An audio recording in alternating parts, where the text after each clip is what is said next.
Assalamualaikum warahmatullahi wabarakatuh. Kembali di vlog ATC. Nah, saya kedapatan motor yang penyakitnya ini untuk beberapa orang itu rumit ya. Untuk saya juga sih rumit sebenarnya. Ini udah beat. Yang penyakitnya itu biasanya gini ya. Ini sering sekali terjadi di teman-teman. Jadi motor itu ketika jalan, ya kan, dipakai jalannya tiba-tiba di sini kedip langsung mati motornya, berbet, langsung mati. Nanti didiamkan, dinyalain, disetar, hidup lagi. Nanti kalau ada kedip oren di sini kedip motornya mati. Nah, dan motor ini udah kategorinya parah karena apa? Kedipnya itu enggak cuman ketika dipakai jalan, tapi motor ini kedipnya itu baru dikontak gini langsung kedip. Nah, kita lihat ya. Nah, kedip kayak gitu ya. Nah, ini kedipannya kalau saya hitung itu 7 kali. Coba dilihat ya. 1, 2, 3, 4, 5, 6, 7. Nah, 7 kali ya. Coba kita lihat lagi, ada lagi enggak? 1, 2, 3, 4, 5, 6, 7. Nah, kalau motornya udah seperti ini, biasanya itu enggak mau hidup, susah untuk hidup. Ini sampai akhirnya itu sowak ya. Jadi motor saya nyalain dulu ya. Nah, ini motornya nyala Kang Bro. Nah, di sini kedip-kedip ya, nyala ya. Ini nyala motornya, tapi di sini kedip. Kalau digas dia mati biasanya. Nah ini digas mau mati. Ini kalau saya tarik gas langsung spontan atau dipakai jalan itu mati motornya. Nah ini grebet kayak gini. Nah, ini kalau saya paksain mati dia. Kode kedipan 7 kali ini sendiri itu biasanya ya, kalau kita mengacu di kode mil ya, mengacu di kode mil Honda itu 7 kali itu menandakan kalau sistem sensor ya EOT nya ini rusak. Jadi engine oil temperature yang di bawah yang biasa untuk ngereset altitude itu ya, itu rusak ya. Itu kalau menurut pembacaannya ya, nomor 7 itu sensor EOT. Nah, di sini saya mau menggarisbawahi buat teman-teman yang sudah kebiasaan menggunakan alat scanner. Nah, ini ya. Penyakit-penyakit kayak gini itu biasanya akan kesusahan untuk dideteksi. Entah scanner, entah manualan, biasanya susah. Yang saya alami kasus seperti ini di motor-motor Beat atau motor Honda, ketika muncul kode 7 kali kedipan ya, itu jarang sekali, hampir 90% kerusakannya itu tidak di sensornya, hampir 90%. Bahkan ada yang sampai dicabut ya, jadi kabelnya, soketnya itu dicabut, dinyalain tanpa menggunakan sensor EOT ya kan. Katanya kalau dicabut itu normal, ada yang kayak gitu, ada yang dikasih kapasitor dan lain-lain. Nah, pokoknya kayak gitu guys. Jadi permasalahan yang paling umum saya tangani ya, ini tak kasih bocoran aja ya buat yang nggak skip lah ya. Penyakitnya itu kebanyakan itu di kabel Kang Bro, bukan penyakitnya itu bukan di sensor. Ini kebanyakan ya, jadi 90% penyakit kayak gini itu bukan di sensor ya, ada yang di sensor tapi paling banyak di kabel. Nah, ketika sistem ECU di atas tadi kode mil nyala, atau ketika kita menggunakan scanner itu muncul kode bahwa EOT nya rusak, itu tidak 100% menandakan kalau EOT itu rusak ya. Saya kasih tahu sekali lagi buat yang masih pemula ya, saya juga pemula, kita sharing di sini ya.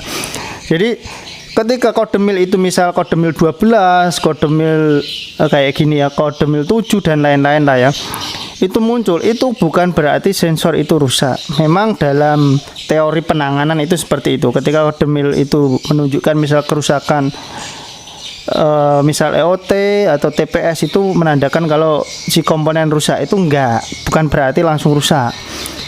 Nah, karena dari ECU itu mendeteksi kalau rusak itu karena apa? Karena di komponen itu tidak ngerespon istilahnya. Nah, penyebab tidak ngeresponnya sendiri itu bisa disebabkan komponen rusak, bisa juga disebabkan kabel putus ya.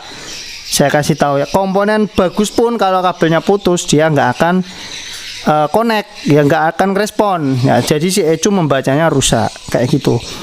Nah, karena sebelum saya melakukan penggantian ini ya, kadang kan orang kan yang gimana ya, sok pinter atau egois atau nggak memperdulikan konsumen, itu langsung dibelikan atau langsung ganti baru. Ternyata pas diganti baru motor nggak mau normal. Nah, itu yang sering terjadi. Nah, nanti ternyata dicek sampai kepalanya pening, ternyata masalah di kabel. Nah, begitu muncul masalah di kabel, akhirnya apa? Bon-bonannya kan banyak. Wah, nyervisnya sekian, ganti alat ini sekian, padahal alatnya itu nggak rusak gitu ya. Wes, langsung kalau saya sebelum melakukan penggantian pasti cek yang namanya jalur, itu kewajiban saya. Entah motor karbu, entah motor injeksi, itu saya melakukan cek jalur. Nah, kita cabut dulu soket EOT nya sini ya. Di soket EOT itu enak aja, karena apa? Dia menggunakan cuman 2 kabel ya. Kalau kabelnya banyak makin ribet, makin susah. Ini kabelnya simple aja, 2 kabel. Nanti kabelnya kalau nggak salah itu warna pink sama hijau.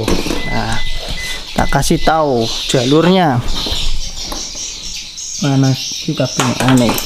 Nah, ini ya, di EOT ini ada kabel hijau strip oranye, yang satunya pink strip putih ya. Diingat, hijau strip oranye dan pink strip putih. Nah, di sini kita coba buka soket ECU-nya.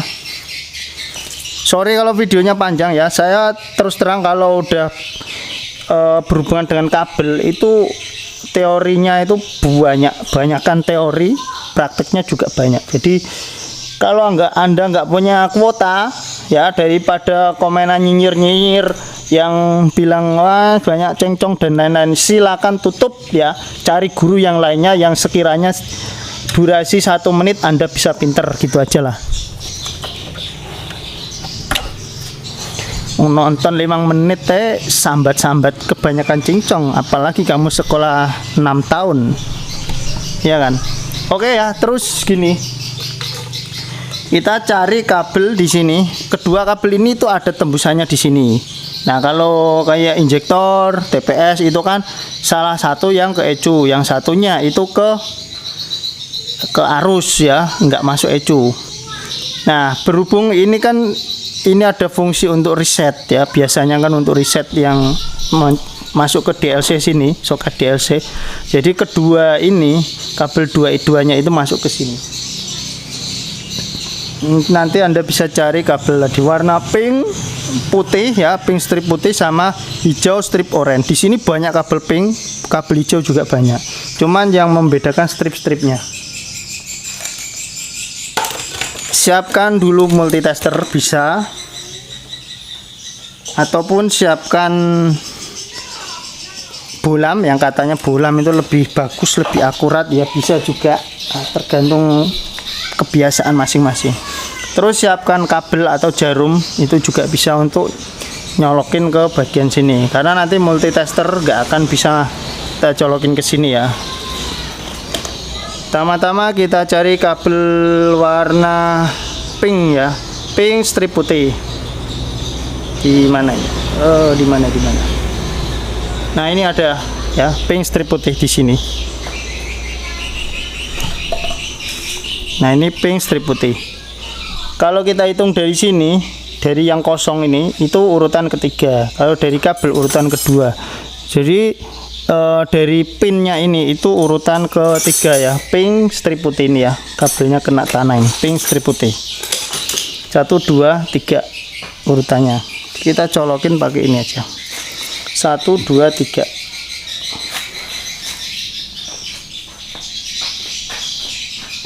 Oke, colok kabel kayak gini ya. Nah, ini 1, 2, 3. Saya colokin ke sini. Terus yang sini juga kita colokin yang warna pink strip putih juga, yang di soket EOT nya.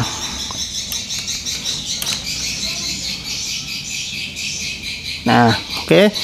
Kalau kedua-duanya udah kita colokin, terus multitester kita koneksikan, satu ke sini, yang satu ke sini ya. Cara ngukur kabel seperti biasanya lah ya. Nah, terus saya menggunakan ohm, tapi menggunakan bus saja ya, yang ada suaranya gitu ya, tit gitu ya. Oke, di sini tester saya siapkan. Ini saya tempelin ya ke bagian soket tadi ya, soket EOT yang kabel ini ke soket sini. Nah ini bunyi ya tit gitu ya. Nah hasilnya 000 itu ya. Nah bunyi tit gitu ya. Oke, jadi untuk kabel pink strip putihnya nyambung. Sekarang kita cari yang satunya warna hijau strip oranye ya. Hijau strip oranye. Biasanya letaknya di samping sini, sebelah sini. Nah ini letaknya di samping sini.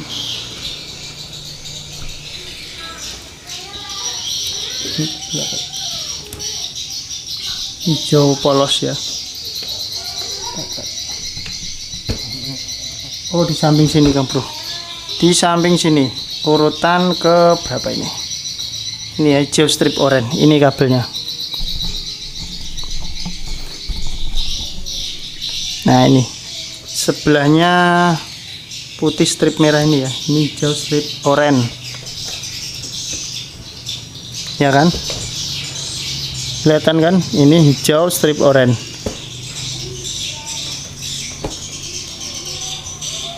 Nomor urutnya di pin nomor 2 di sini, colokin ya.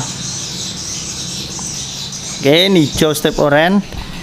Terus yang sini juga kita pindah ya ke yang hijau strip oranye. Nah, terus sekarang kita tempelin ini kabel dari soket EOT, kita tempelin. Ini yang dari soket ECU atau ECM. Nah, ini udah saya tempelin ya. Di sini tidak ada ngerespon sama sekali, alias mati total. Ya, nggak ada tit atau apa seperti yang pink tadi, terputus sama sekali ya, nggak nyambung. Nah, jadi kemungkinan besar kabel ini terputus ya. Nah, terputusnya di mana kita nggak tahu, yang namanya kabel terputus ya kan. Bisa ditekukan sini, tekukan sini ya kan, ditekukan bawah sini, yang paling sering itu kan di area bawah sini, itu bisa. Nah teman-teman bisa dengan cara dikupas full ya, jadi dikupas semua ini sampai ke sini, masuk ke sini, terus ke sini, dikupas semua. Nah terus kabelnya kalau ada yang putus disambung atau diganti, itu bisa. Ataupun dengan melakukan cara di jumper ya, jadi di sini dipotong, yang kabel hijau tadi dipotong, kasih kabel, terus di jumper ke sini, dipotong juga, kasih kabel ke sini. Set. Itu bisa juga ya. Sekarang saya akan coba cek ya, di bagian bawah sini kita buka juga bisa. Coba saya cek ya, siapa tahu ada masalah. Kalau nggak ada ya kita jumper juga nggak apa-apa. Nah oke bro, ini kabelnya saya tarik. Jadi bit itu cara ngecek kabel itu, lepas filternya nanti bisa dilepas semua, soket-soket sensornya bisa dilepas kayak gini, kita tarik keluar. Oke, kita lepas dulu. Ini bahaya yang bro. Sik. Nah ini loh, bayang ini loh, sadis sih. Iki sadis. Wah, kerowok segini banyaknya ini. Kabel apa aja ini yang, masya Allah, udah lama nih kayaknya, kelihatan dari model-modelnya udah lama ini putusnya ini. Bayo, astagfirullah. Ini berapa biji ini yang putus nih? Wah, guys yang pedot nih. Ngeri sedep. Oke, tak kupas dulu semua ya bro.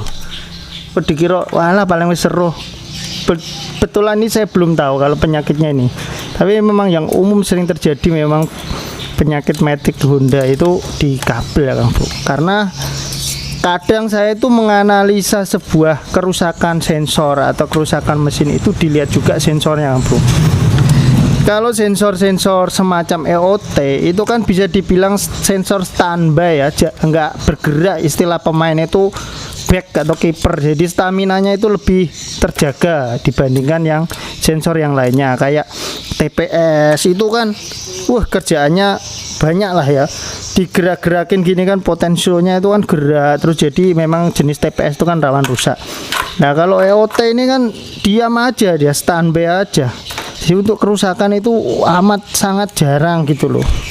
Bisa dibilang sensornya itu kuat karena jarang pergerakan. Wah ya Allah, 1 2 3 4 kabel Kang Bro, nggak tahu warna apa aja ini. Kejar tak resi ya nih, resi aneh ki, kabel warna apa aja ini. Ada yang saya sebutkan nggak tadi? Ada ternyata Kang Bro. Nah ada ini, ya kan, hijau oren terputus di sini. Oh ini nggak nyambung hijau oren. Terus kabel warna apa ini ya? Kita cek. Hitam leres putih ya. Terus yang ini apalagi hitam leres putih lagi. Yang ini apa? Hitam leres merah. Nah kalau kita lihat di sini hitam leres putih itu kabel apa aja? Ini hitam leres putih ya, teman-teman bisa lihat. Ini hitam leres putih. Ini juga hitam leres putih. Ini kabel injektor Kang Bro ya, hitam leres putih ini arus. Tapi herannya motor ini kok masih bisa hidup, berarti ada hitam leres putih yang lainnya yang mampu menghidupkan ini. Ini yang satunya itu sensor speed ya, sensor speed. Nah ini hitam leres putih sensor speed. Jadi mungkin untuk kecepatannya itu nggak bisa, ini udah rusak parah. Motor Kalimantan ya kayak gini Kang Bro memang. Terus hitam leres merah atau oranye nih, mana hitam leres oranye? Kabel mana nih yang terdampak itu? Oranye nggak ada ya.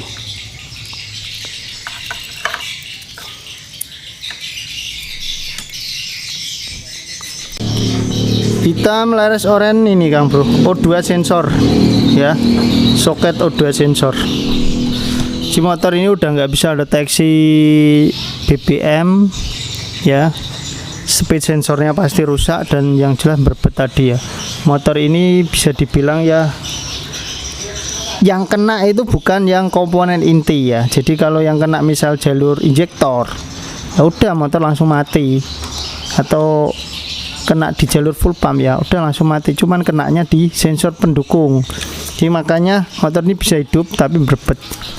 Ini yang kayak gini, kalau O2 sensor putus kayak gini atau kabel EOT putus kayak gini ya, motor nggak bakalan bisa di reset berkali-kali, nggak bakalan bisa. Banyak kasus ya motor itu nggak bisa di reset. Mas, motorku nggak bisa di reset apanya? Itu banyak pertanyaan kayak gitu. Motor nanti putus kayak gini, kipiye gimana tak tarik ini ya.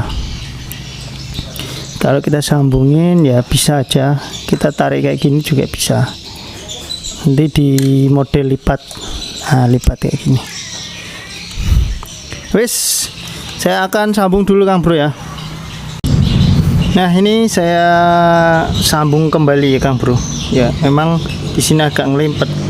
Nah, tapi nanti kita rapikan gini lah ya, kita isolasi lagi, karena saya terus terang nggak punya kabel yang kualitasnya seperti ini. Kabel saya itu biasa-biasa aja. Untuk motor injeksi penggunaan kabel yang standar itu rawan nanti takutnya malah timbul yang aneh-aneh. Jadi kita sambung aja kembali tapi dibantu dengan solder. Ayo kita rapikan, mudah-mudahan nggak ada terjadi konslet lah ya. Kita isolasi satu persatu baru kita gabung semua. Oke Kang Bro, setelah disambung ini saya isolasi kembali. Sak gembel pirang-pirang isolasi nih ya, tapi yang namanya ini aja, yang bawaannya kan ada karetnya ini ya, itu aja ya tetap bocor dan tetap putus ya. Memang alangkah baiknya kalau buat teman-teman ya yang telaten ya, kebetulan saya kan nggak punya ya. Sebenarnya kalau mengalami kasus seperti ini, ketika kabel udah bocor itu, kalau Anda nggak punya selang model kayak gini, karet kayak gini, itu lebih baik menggunakan isolasi kain. Nah, ada isolasi yang biasanya untuk knalpot itu loh yang tahan panas. Nah, model kayak gitu. Yang model kain kayak gitu. Nah, nanti setelah pakai itu baru dilapis isolasi kayak gini. Ataupun sebaliknya, isolasi kayak gini dulu baru isolasi kain itu, baru isolasi lagi. Itu lebih bagus. Terutama di bagian-bagian yang rawan gesekan. Untuk Honda Beat sendiri memang bagian area sini itu rawan sekali terhadap gesekan. Karena apa? Ini tuh nempelnya ke sasis atas, sedangkan ini di bawah. Jadi ketika motor itu ngayun pernya, nah ini terjadi kayak gaya tarik gitu, tarik tapi secara sedikit perlahan. Jadi di sini akan timbul gesekan. Hampir semua model Beat itu ya itu rawan sekali terjadi gesekan sini, karena plastik yang ada di sini ini kan cuma nutupi bagian silinder sana, mendinginkan bagian silinder, nggak sampai di area sini. Oke, kita pasang ya, nanti kita lihat hasilnya. Oke Kang Bro, kita coba lihat. Ini udah saya pasang semua ya, tapi belum saya reset atau apa. Kita coba cek dulu masih ada kedipannya enggak. Nah, di sini udah nggak ada kedipannya ya, udah aman ya, nggak ada kedipan. Tapi untuk kayak gini ya, itu tetap saya pasang. Biasa pokoknya motor-motor injeksi ketika saya nyervis itu pasti saya pasang tekanan kayak gini. Karena apa? Nanti untuk acuan, misal motor itu udah hidup ya, kita juga bisa lihat di sini. Oh, pompanya stabil atau enggaknya itu kita bisa lihat juga. Tetap walaupun yang rusak lain tetap saya pasangin kayak gini. Oke. Sekarang tak coba nyalain. Ini starternya itu drop akinya, jadi kita engkol dulu.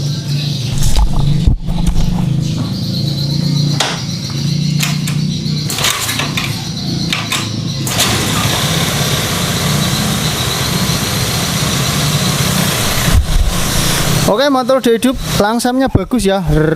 Ini naik karena posisi mesin dingin ya. Nah, ini RPM-nya bagus, stabil. Coba gas. Nah, digas enak, nggak ada berbetnya. Di sini nggak ada kedipan. Coba cek di sini tekanannya. Nah, tekanan di 40-an lah ya, stabil di 40-an. Oke, nah udah normal ya, sip. Jadi kita bisa rapikan kembali motornya, atau kita mau servis lagi, misal yang punya request, Mas sekalian throttle bodinya diservis atau tangkinya dibersihkan atau gimana, nanti kita bisa lanjut. Oke, gitu aja dulu, semoga videonya bermanfaat. Jadi memang kebanyakan kasus ya, ini kebanyakan, kebetulan ini malah putusnya banyak tadi kabelnya. Kebanyakan Honda Beat ketika sering dibawa jalan nyala oren di sini, terus ketika nyala itu mesin jadi berbet mati dan lain-lain. Itu sering sekali permasalahan itu di kabel daripada di sensor yang rusak. Sekali lagi jangan lupa di like, subscribe.